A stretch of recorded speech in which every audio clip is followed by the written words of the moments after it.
Hello எல்லாருக்கும் வணக்கம். ரீசெண்டாக விஜய் சித்து விலாக்ஸில் நிக்கல் குந்தல் அப்படின்ற ஒரு வீடியோவில் பார்த்தீங்கன்னா பிரகதீஷை விஜய் சித்து போட்டு பொழந்திருப்பார். அண்ட் அந்த வீடியோவுக்கு அப்புறம் விஜய் சித்து மேலே நிறைய விமர்சனங்களும் வந்தது.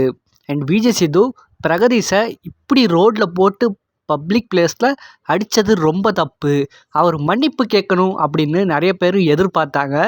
அதுக்கான ஒரு மூமெண்ட்டாக பார்த்திங்கன்னா ஒரு பாட்டியே அவங்களுக்கு அமைஞ்சிருக்கு.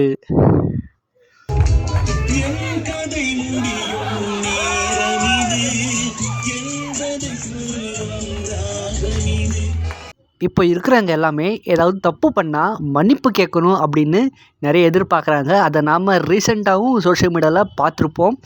இந்த மாதிரி ஒரு ஃபன்னாக அந்த தப்பை ஒத்துக்கிட்டு அண்ட் அதுக்கு ஒத்துழைச்சி பார்த்திங்கன்னா பர்ஃபார்மன்ஸுக்கு நிற்கிறது பார்த்திங்கன்னா அதுக்கு ஒரு பெரிய மனசு வேணும். விஜய் சித்துவே நிறைய பப்ளிக் கிட்ட அடி வாங்கி தான் இந்த நிலைமைக்கு பார்த்திங்கன்னா அவர் வந்திருக்காரு. உங்களில் நிறைய பேருக்கு தெரியாத ஒரு விஷயம் என்னென்னா, விஜய் சித்து விலாக்ஸில் எல்லாருமே ஆர்டிஸ்ட். விஜய் சித்து விலாக்ஸை ரெகுலராக ஃபாலோ பண்ணுறவங்களுக்கு தெரியும் எது அவங்க செயற்கையாக பண்ணுறாங்க, எது வேணும்னே பண்ணுறாங்க, அண்ட் எதோட லிங்க் பண்ணி பேசுவாங்க, அண்ட் எது ஃபன் எது சீரியஸ் அப்படின்னு விஜய் சித்து விலாக்ஸை ரெகுலராக ஃபாலோ பண்ணுறவங்களுக்கு பார்த்திங்கன்னா தெரியும்.